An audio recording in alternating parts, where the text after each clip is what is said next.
그동안 열지 못했던 은빛성경 학교를 다시 열게 되었는데 저는 어제 손님이 와 계신 바람에 여러분들 교복 사진 찍는 걸 못 봤습니다. 아주 무척 아쉬운데요. 나중에 좀 사진을 통해서 보도록 하겠습니다. 우리 그 인생의 노년의 시간을 보내는 이 시간의 의미가 뭘까?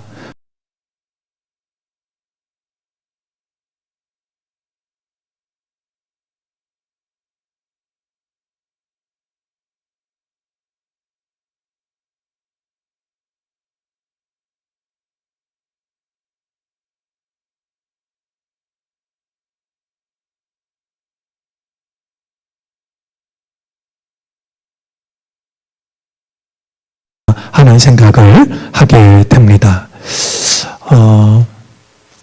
네, 우리 이제 이따금씩 떠올리는 생각이지만 동해에 떠오르는 아침에도 아름답지만 서해에 붉게 물드는 일몰의 시간도 참 아름답습니다. 그리고 봄에 연초록으로 피어나는 잎새들도 아름답지만 가을에 떨어지기 직전에 아름답게 물든 단풍이 얼마나 아름답습니까? 우리 어른들의 시간이 그런 의미를 가지고 있다라고 여겨집니다. 우리 꼭 그렇게 아름답고 복된 그리고 마음을 다해서 감사할 수 있는 시간들이 이어지게 되기를 바랍니다. 그동안 우리가 요한계시록 말씀을 읽어왔습니다. 이제 이번 주, 다음 주 두 주를 하면 요한계시록 말씀을 마치게 됩니다. 우리에게는 마치 계시된 말씀처럼 누가 그 인을 떼어주지 않으면 알 길이 없는 비밀스러운 말씀으로 여겨졌던 요한계시록 말씀인데요.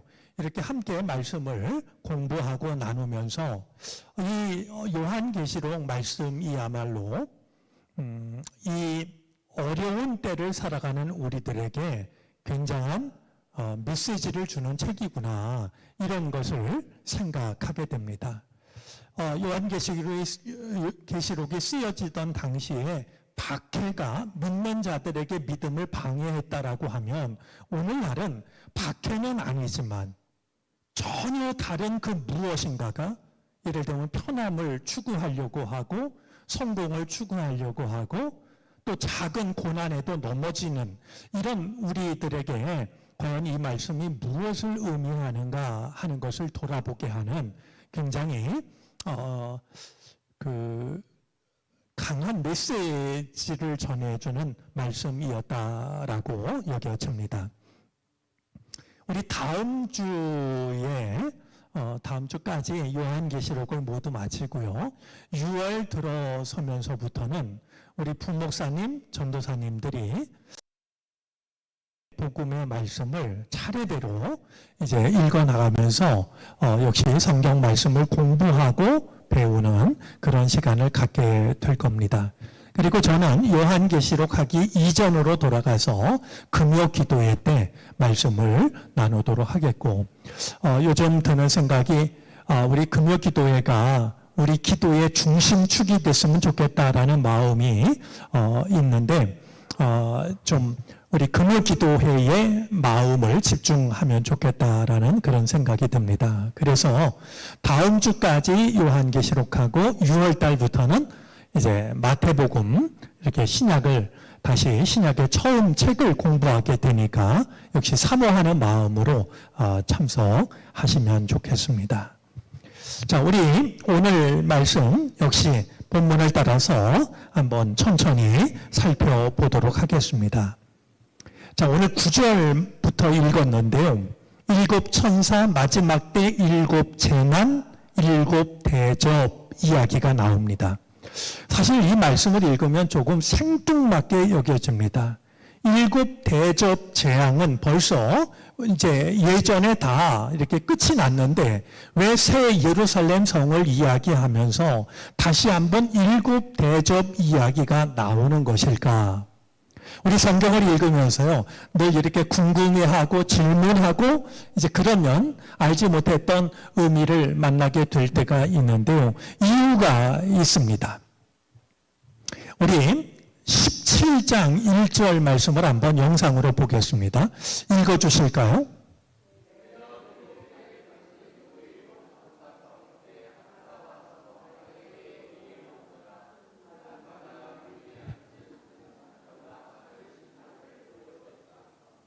자, 우리 큰 바다 물 위에 앉은 큰 장녀 바벨론인데요.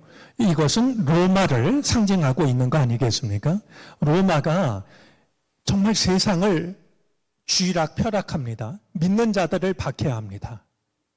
정말 하나님이 어디 계신 걸까? 저 로마가 다스리는 이 견디기 어려운 시간이 언제까지 이어질까? 당신 믿는 자들은 신음했습니다.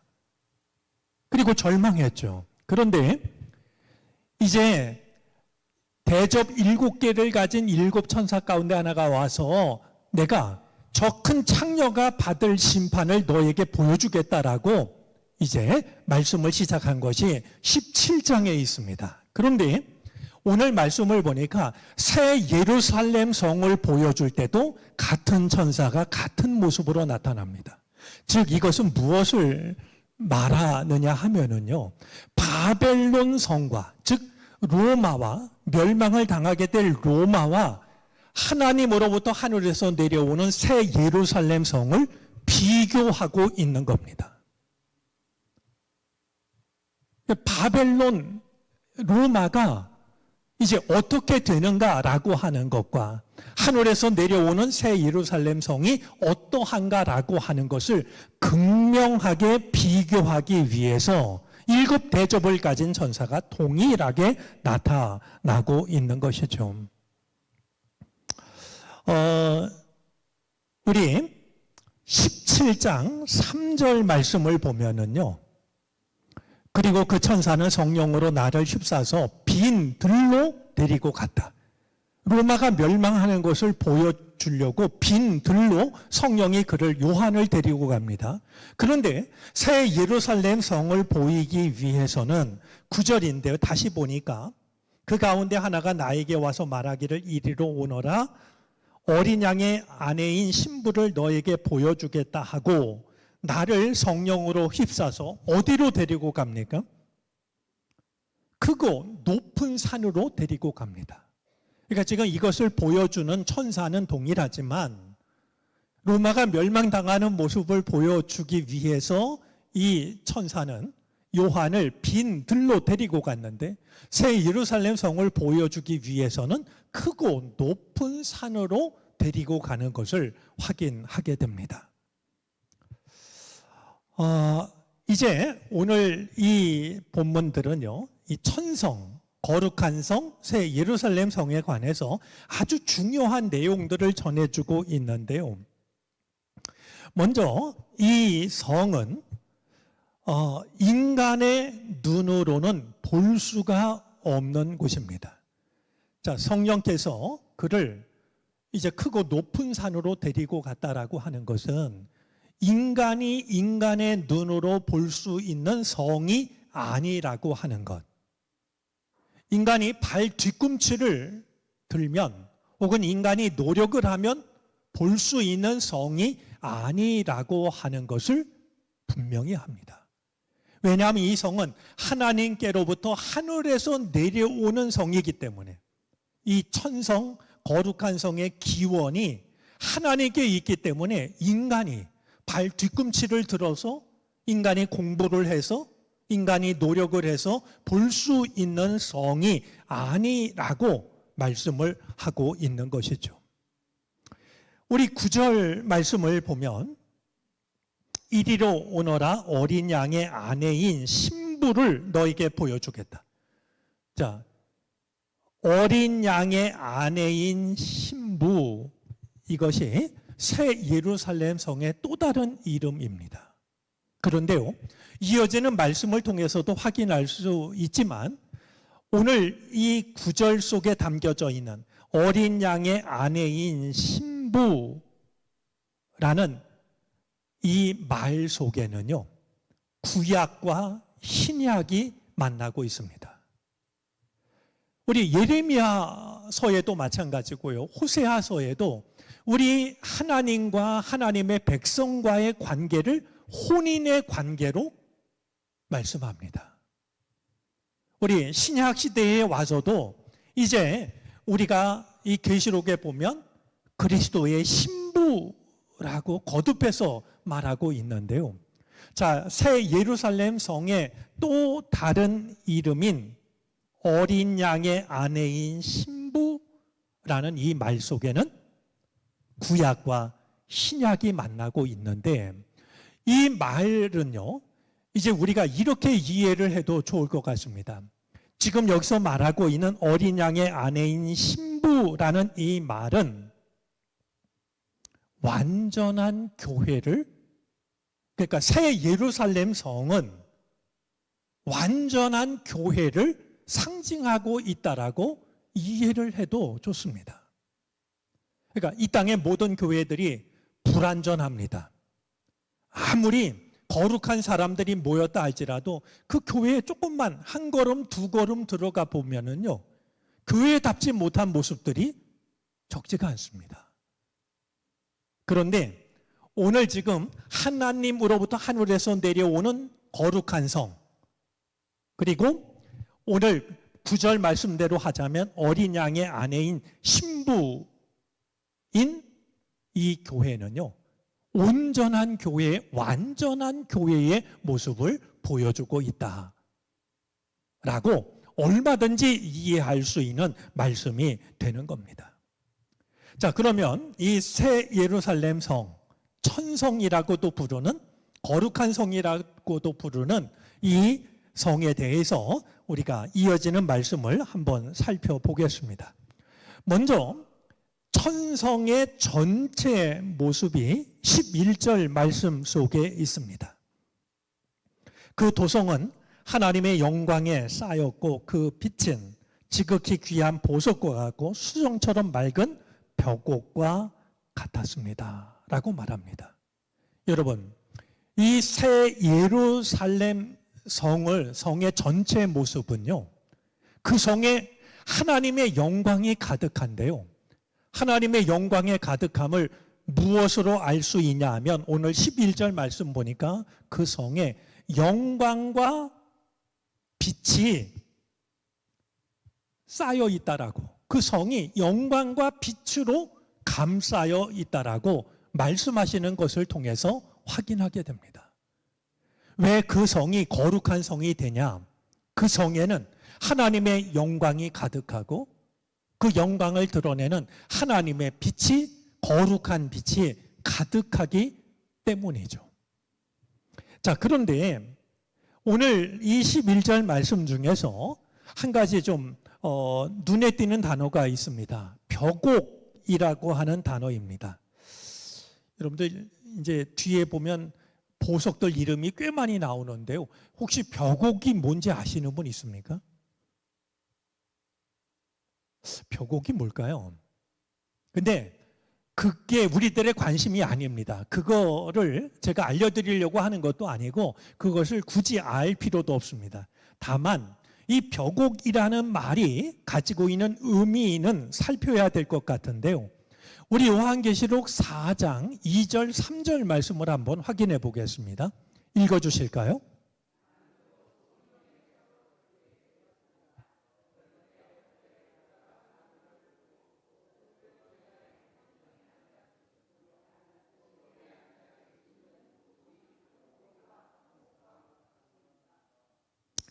자, 요한이 성령에 붙들려서 하늘 예배에 참여하게 됩니다.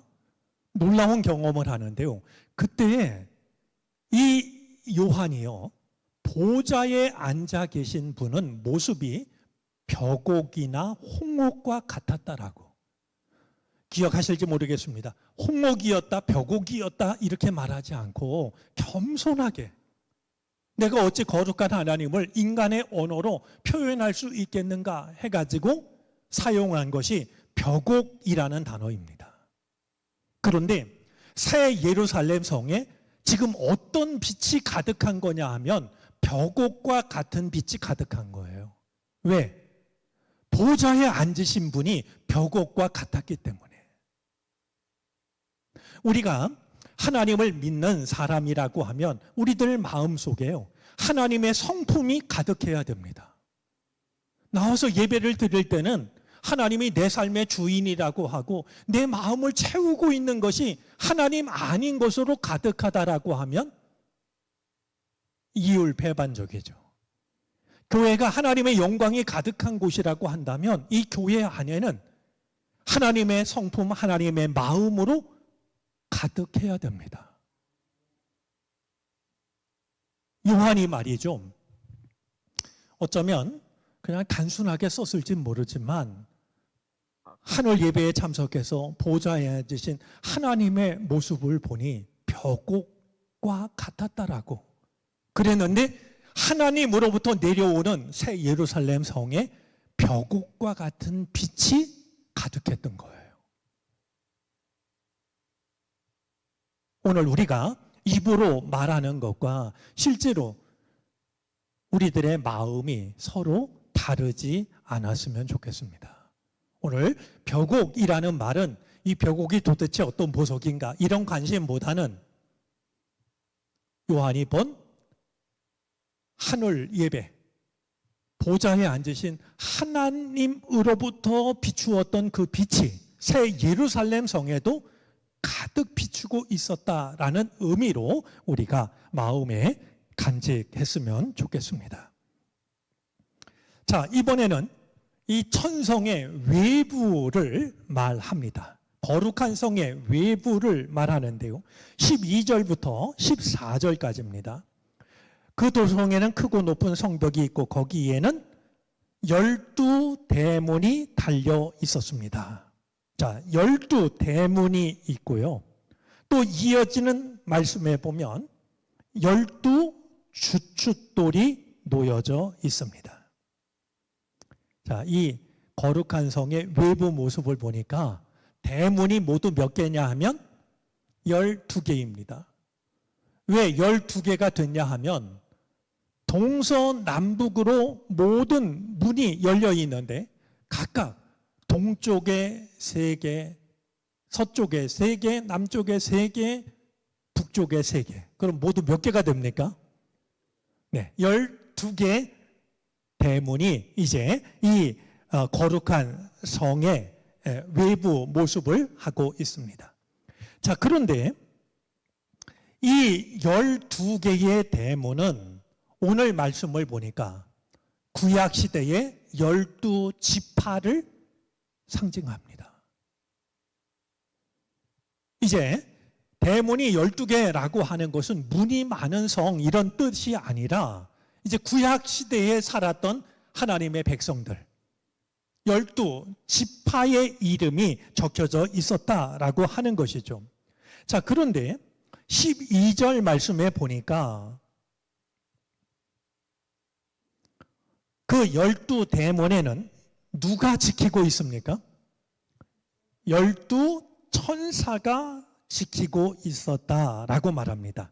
자, 12천사가 하나님의 성을 특히 12대문을 지키고 있었다라고 하는 것은 이사야 예언을 떠올리게 하는데요. 이사야 62장 6절 말씀을 한번 보겠습니다. 읽어주실까요?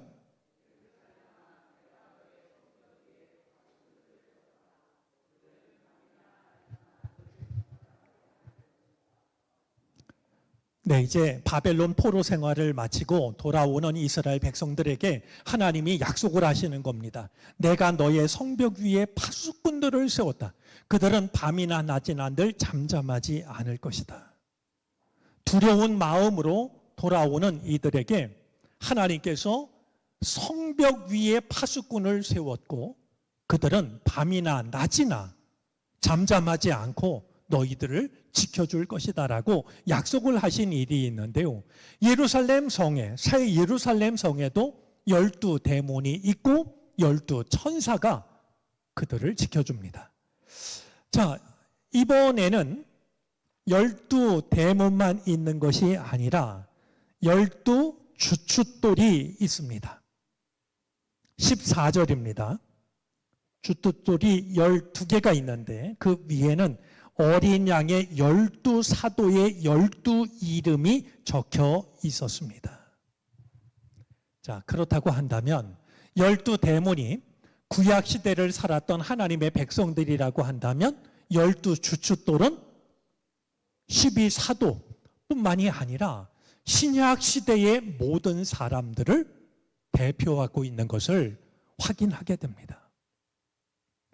여러분, 우리는 이 대목에서요, 생각해 봐야 될 게요, 구약시대 12지파, 족장들이 얼마나 부족했습니까? 12제자들에게도 얼마나 많은 연약함이 있었습니까? 그런데 하나님께서는요, 이제 그 부족한 사람들을 통해서 새 예루살렘 성으로 들어오는 문을 삼으시고, 뿐만이 아니라 이 구원의 성을 이루는 주춧돌로 삼으시는 것을 확인하게 됩니다. 오늘 우리들의 믿음이 참 부족하다 할지라도 우리가 낙심하거나 포기하지 말아야 될 이유가 여기에 있습니다. 하나님은 한없이 부족한 족장들을 통해서도 구원의 문을 삼으시고, 한없이 연약한 제자들을 통해서도 구원의 초석을 삼으시니 말이죠. 여러분들 통해서 하나님은 여러분들 가정에 구원의 문이 되기를 원하실 겁니다. 구원의 주춧돌이 되기를 하나님은 원하고 계실 겁니다. 우리 교회도 정말 이 세상을 향해서요, 구원의 문을 여는 하나의 문이 되기를 바라고요. 새 예루살렘 성, 완전한 교회를 세우는 하나의 주춧돌이 되어질 수 있게 되기를 바랍니다. 자, 이 문이 오늘 말씀을 보니까요, 12개의 문이고 동서남북에 다 동일하게 3개씩의 문이 있고 이 문은 열려져 있습니다. 그러니까 무슨 얘기냐 하면 새 예루살렘 성은요, 동쪽을 통해서도 서쪽을 통해서도 남쪽을 통해서도 북쪽을 통해서도 들어올 수 있는 곳이라는 거예요. 여러분들 기억하실지 모르지만 우리 교회에서 사용하는 하나의 신앙, 뭐라 그럴까, 표 같은 게 있습니다. 우리 저 표 말고요, 우리 교회의 신앙을 담고 있는 문장이 하나 있는데 한번 확인해 보겠습니다. 한번 읽어주시겠습니까?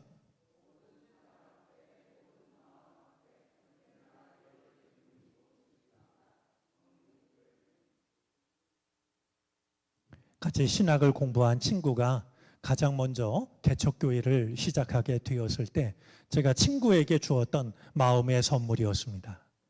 한번 이 표를 가지고 복음을 전하면 좋겠다라고 해서 모든 사람 앞에, 모든 마음 앞에 언제나 열려진 문이고 싶습니다. 친구가 시작한 교회의 이름은 우리 교회였습니다. 그래서 당연히 우리 교회는 이렇게 되어졌는데요, 여전히 제 마음속에 참 좋은 교회의 모습으로 남아 있어서 우리 교회에도 곳곳에 사용을 하고 있습니다.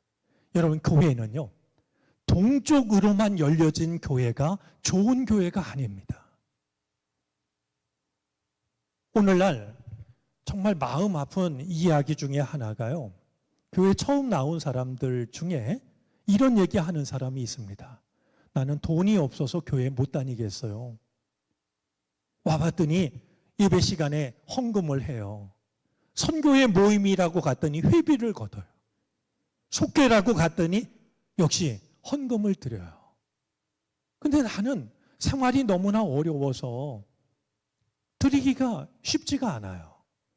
그런 경험을 한두 번씩 한 누군가가 교회의 문턱이 참 높구나, 그렇게 생각을 하는 데에는 그가 경험한 그것만이 아니라요, 다니는 교회에 먼저 다니는 사람들이 자기에 대해서 무관심하고 그 무관심이 왠지 모르게 차별처럼 여겨지니까 말이죠. 그런데 오늘 이 새 예루살렘 성, 온전한 이상적인 교회를 보여주는 새 예루살렘 성은 동쪽으로만 누군가를 향해서만 문이 12개 있는 게 아니라요. 동쪽에도 3개, 서쪽에도 3개, 남쪽에도 3개, 북쪽에도 3개. 저는 정론교회가 그래도 참 균형 잡힌 교회라고 생각을 하는데요. 우리 어른 세대를 향해서도 문이 열려 있어야 되고요. 청년 세대를 향해서도 열려 있어야 되고요. 우리의 어린 세대를 향해서도 문이 열려져 있는 말이죠. 자, 그런데 이제는 천성의 규모, 이 거룩한 성의 규모를 잠깐 살펴보겠습니다. 15절부터 17절까지인데요. 천사가 금으로 된 자 막대기를 가지고 있습니다. 자, 금으로 된 자 막대기라는 것은 인간의 자아가 아니라고 하는, 원래 이 금이라고 하는 것은 변하지 않는 특성이 있는 거 아니겠습니까? 불멸의 자, 지금 잴 때 다르고 다음에 잴 때 다른 게 아니라 인간이 만들어낸 자는 그럴 수 있어요. 그런데 지금 천사가 새 예루살렘 성을 재려고 가지고 있는 이 자아는요, 금으로 된 자아라는 거예요.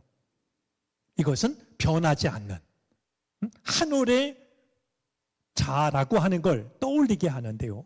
이 천성의 규모가 어떻게 되냐 하면 먼저 에스겔 40장 3절 말씀 한번 보겠습니다. 읽어주실까요?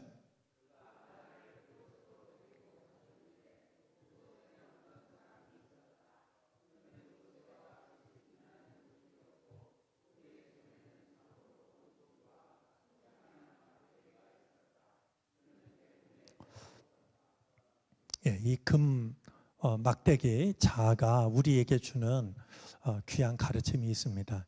저는 신앙인들이 참 빠지기 쉬운 게요, 다 마음속에 자아를 하나씩 가지고 있어요. 그리고 자아를 갖고 딴 사람을 재는 거예요. 이 사람은 이래서 모자라고 저 사람은 저래서 넘치고. 우리에게 필요한 건요, 내가 가지고 있는 그 짤막한 자아가 아닙니다. 여러분, 이 자로는요, 하늘을 잴 수가 없어요. 여러분, 이런 막대기 자를 가지고 어떻게 우리가 하늘을 재겠습니까? 네? 여기까지 한 다음에 아무리 정확하게 다음을 대도 말이죠, 이게 맞을 리가 없는 거잖아요. 그러니까 우리를 판단하시는 분은 하나님이시지 내가 가지고 있는 자가 되어서는 안 된다. 이 금자라는 말 앞에서요, 내가 함부로 자아를 가지고 뭔가를 재려고 하는 어리석음을 우리는 버려야 한다라는 의미도 우리가 잊지 말아야 할 터인데요. 에스겔도 우리들에게 같은 것을 보여주고 있습니다. 자, 그런데 이 성을 보니까요, 16절 말씀 한번 보겠습니까? 자, 이 도성은 네모가 반듯하고요, 가로와 세로가 같은데, 그리고 높이까지가 같습니다. 이 길이가 얼마가 되냐면 12,000 스타디온입니다. 여러분, 거룩한 성의 크기가 얼마나 될까? 12,000 스타디온. 우리가 쓰는 단위가 아니잖아요. 여러분들 12,000 할 때 거기 이렇게 만자 앞에 보면 기억이라는 표시가 있을 겁니다. 있지 않습니까? 성경에 보면. 저를 보시면 모르고 성경을 보면. 우리 거리로 환산하면 얼마라고요? 2,200km입니다. 새 예루살렘 성의 크기가 우리 교회만한 게 아니고요, 가로가 2,200km, 세로가 2,200km, 높이가 2,200km. 이거는 역시 자로 재니까 2,200km가 아니라 그 끝을 알 수 없을 만큼. 왜 그럴까요? 구원받은 백성들이, 하나님의 성에 거할 백성들이 그렇게 풍성하기 때문이에요. 이런 예루살렘을 두고 이단에서 말이죠, 14만 4천 명만 구원을 받는다라고 말하는 건 아이들이 듣기에도 뻥이죠, 뻥. 아니 2200km나 되는 이 성이 하나님으로부터 내려오는데 거기에 14만 4천 명이 살면 사람 만나는 게 얼마나 희귀한 일이 되겠습니까? 그런데요, 정말 중요한 것은 따로 있습니다. 아까 제가 이제 구약시대에 살았던 하나님의 백성들, 신약시대에 살았던 하나님의 백성들, 하나님께 구원받은 백성들이 살아가는 곳이 바로 새 예루살렘 성이라 했는데요. 이 성의 크기는 아무리 구원받은 백성들의 수가 많다 할지라도 넉넉히 받아줄 수 있는 넉넉한 성이에요. 그런데 그거보다 더 중요한 의미가 있습니다. 가로, 세로, 높이가 이제 같은데요. 이걸 우리는 뭐라고 부르냐면 정입방체라고 부릅니다. 가로, 세로, 높이가 같은. 그런데요, 이 정입방체는 무엇을 떠올리게 하냐면 지성소를 떠올리게 합니다. 지성소가 정입방체였습니다. 그러니까 다른 곳과는 비교할 수가 없는 가장 거룩한 성이라는 거예요. 여기 이 성의 엄청난 규모도 규모지만 더 놀라운 사실은 이 새 예루살렘 성이 지성소와 다르지 않다라고 하는 것이죠. 뿐만이 아닙니다. 이 성의 두께를 말하고 있는데요. 17절입니다. 144규빗이었는데 이걸 지금 단위로 환산하면 성벽의 두께가 약 65m입니다. 제가 독일에서 목회할 때 손님들이 오면 뭐 프랑크푸르트에서 그중 가깝기도 하고 꼭 가보기를 원하는 곳이 있어서 이제 같이 다녀올 때가 많았는데 하이델베르그 성입니다. 2차 세계대전 때 폭격을 맞아가지고 이 성이 이렇게 부서져 있는데요. 가면 깜짝들 놀랍니다. 성벽이 얼마나 두꺼운지 말이죠. 제가 가서 재보진 않았지만 저렇게 성벽이 두꺼울까? 라고 감탄을 하게 하는 성벽의 두께가 한 3m 정도 될 겁니다. 그런데 이 새 예루살렘 성은요, 성벽의 두께가 약 65m입니다. 이 사실은 세상에 그 무엇도 허물 수가 없다라고 하는, 하나님께서 그 성의 주인이 되시고 당신의 백성들을 지키실 때 아무도 해할 수가 없다라고 하는 것을 일러주고 있습니다. 자, 이번에는 우리 천성의 재료입니다. 자재인데요. 18절부터 21절까지입니다. 자, 여기에 12보석이 나옵니다. 시간이 되면 우리가 아는 보석이 있나 좀 확인해 보고도 싶지만 우리의 관심은 그것이 아니고요. 12보석이 나오는데 이 12보석은요. 무엇과 같냐 하면 대제사장 아론이 예복을 입고 흉패, 가슴마기를 이제 걸치게 되는데요. 우리로 말하면 조끼처럼 말이죠. 이게 그냥 가슴마기가 아니라 거기에 뭐가 달리냐면 12보석이 달리게 되는데 오늘 거룩한 성을 이루고 있는 12보석은 바로 아론의 흉패에 달려있는 12보석과 같다는 거예요. 자, 이 12보석에는 12지파의 이름이 적힙니다. 하나님의 백성이 하나님의 품 안에 있다라고 하는 것을 상징했죠. 자, 그런 점에서 오늘 이 새 예루살렘 성이 무엇으로 만들어졌는가? 기가 막힌 보석으로 만들어져 가지고요. 어떤 사람은 이렇게 말합니다. 내가 꿈에 천국에 갔더니 말이야. 그러면서 자기가 본 이 보석 이야기를 이제 하는 분들이 있는데 물론 사모하니까 그렇게 보였을 겁니다. 그런데 오늘 이 말씀이 들려주는 건 우리 이 예배당을 만들 때 나무가 들어가고 대리석이 들어가고 뭐 이런 것처럼 인간이 알고 있는 재료를 나열했다라고 보기보다는 아론의 흉패에 12개의 보석이 달렸고 그것이 이스라엘 백성들을 상징했던 것처럼 새 예루살렘 성에 바로 모세의 아론에 달렸던 12개의 보석이 이루어짐으로써 하나님의 백성들이 그 성의 진정한 주인이라고 하는 것을 일러주고 있는 겁니다. 여러분, 이 대목에서 우리가 역시 신앙적으로 한 가지 돌아봐야 될 게 있습니다. 똑같은 보석이라도요, 하나님을 위해 쓰여질 때 보석이 아름답습니다. 당연하죠? 제가 이 말씀을 드리는 이유가 있습니다. 우리 계시록 17장 4절 말씀을 한번 보겠습니다. 읽어주시겠습니까?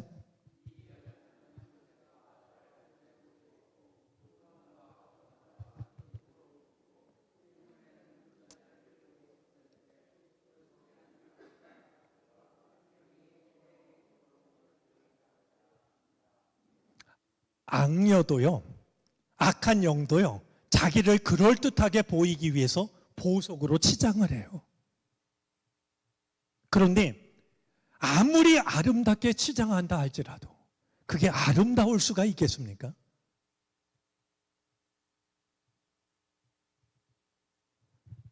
치장하는 보석이 얼마나 비싼 보석이냐, 좋은 보석이냐, 그게 아니라요, 그 보석이 무엇을 위해 쓰여지느냐가 중요한 겁니다.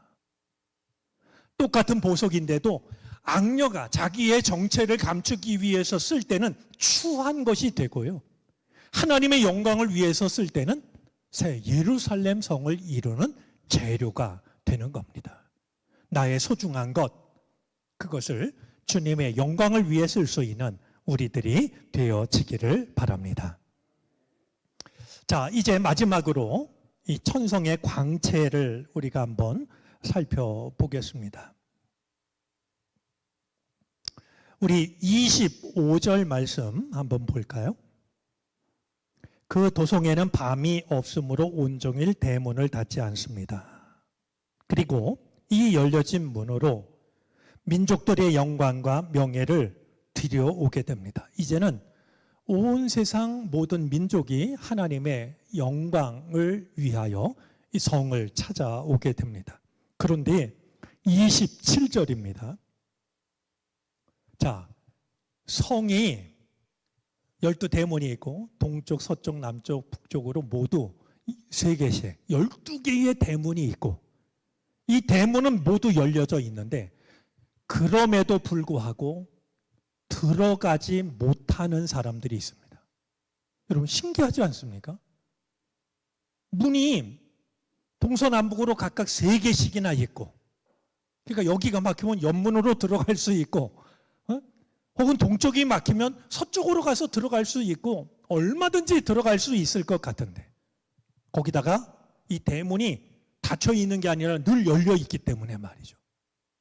누구라도 쑥 들어갈 것 같은데 들어가지 못하는 자들이 있다는 거예요. 자, 어떤 자들이냐? 속된 것, 가증한 일, 거짓을 행하는 자. 우리가 좀 깜짝 놀라야 됩니다.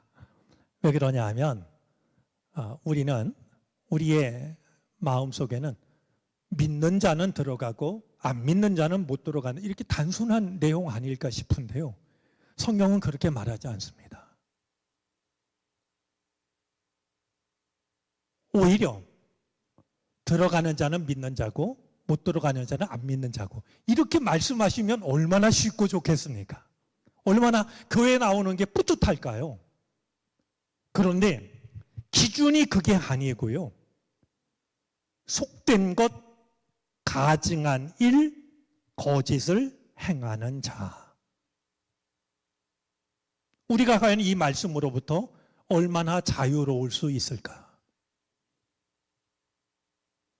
제가 어느새 65세가 돼서 저도 지하철 공짜로 타는 즐거움을 지금 2번 누렸는데요.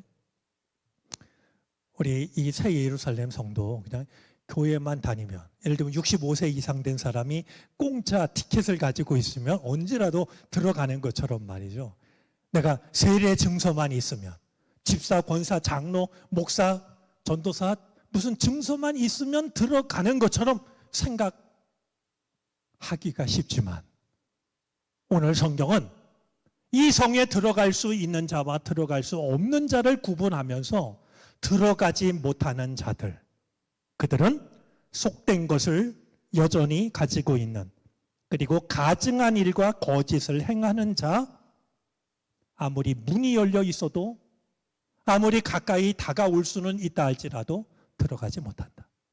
다만 들어갈 수 있는 사람들은 어린 양의 생명책에 기록되어 있는 자. 너무나 당연한 얘기지만 생명책에 이름을 기록하는 건 내가 아닙니다.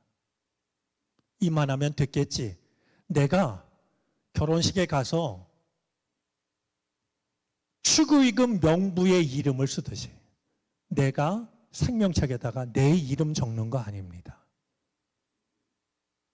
주님께서 이름을 적어주신 그 사람만 들어갈 수 있다라고 이렇게 말씀합니다. 자, 그러니 이 새 예루살렘 성이 너무나 커서 얼마든지 들어갈 수 있을 것 같지만 생명책에 기록된 자만 들어간다. 그리고 가증한 사람, 속된 것을 지니고 있는 사람, 거짓을 행하는 사람 들어가지 못한다. 우리 좀 마음에 두고 우리 새 예루살렘 성에 한 사람이라도 빠지는 일이 없게 되었으면 좋겠습니다. 나의 이름을 주님의 책에 써달라고. 나는 자격 없지만 주님께서 긍휼히 여기셔서 내 이름을 기록해 달라고.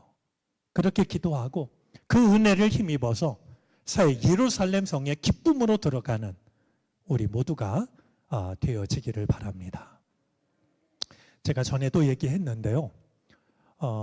오래전에 제가 대전 극동 방송에서 칼럼을 방송한 적이 있습니다. 그런데 그 사회를 보시는 분이 이름을 대면 알만한 분이신데 은퇴를 하고 재능 기부를 해가지고 방송 일을 보고 있었어요. 저는 그분을 처음 만나서 방송하기 전에 차 한 잔을 마셨는데요. 그분이 장로님이신데 그분이 제게 이런 얘기를 하세요. 목사님, 제가 어떻게 은퇴 후에도 이런 일을 하시냐라고 이렇게 칭찬을 드리자 그분이 했던 말이에요. 목사님, 저는 그런 말 말고요. 제가 주님 앞에 섰을 때 주님께서 이 말씀 한 말씀만 하시면 저는 더 바랄 게 없겠어요. 제가 궁금해졌어요. 주님 앞에 서는 날 어떤 말을 듣고 싶은지 말이죠. 제가 물었더니 장로님이 이렇게 말씀하시더라고요. 고맙다. 주님 앞에 섰을 때 주님께서 내 손을 잡으시면서 고맙다. 그 한마디 들으면 더 바랄 게 없겠다고 말이죠. 우리 모두가 새 예루살렘 성으로 들어서 그 성의 주인이신 주님, 어린 양, 그분으로부터 고맙다라는 말을 들을 수 있는 우리가 되어지기를 바랍니다.